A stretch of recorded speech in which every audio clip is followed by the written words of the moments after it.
আসসালামু আলাইকুম। এটা হলো ফিরিকনগরে অবস্থিত ফিরিকনগর দৌলতপুর কুষ্টিয়া মণ্ডলপাড়া গ্রাম। এটা হলো আকিজ বিড়ি ফ্যাক্টরি। এখানে লেবেল করা হচ্ছে, পেটি করা হচ্ছে।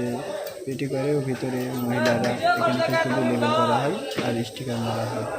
আর এটা হলো চেকার দোকানদারা আছে, আমাদের চেক করে যেরকম সুপারভাইজার যেরকম চেক করে না সেরকম চেকারে চেক করে।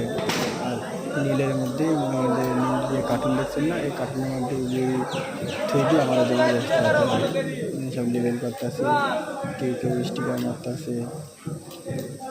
এটা হলো আমার ছোটো ভাই বিড়ি ভাঙতেছে। এটা আমার ছোটো ভাই সেখানে বিড়ি ভাঙছে কি জরি। এটা হলো আমার ভাই হয় বলেছে ভাই। এটা হলো নাসির ভাই, লেবেল করতেছে, স্টিকার মারি আছে। এটা হলো আমাদের চেকার ভাই, আমাদের সবসময় চেকার।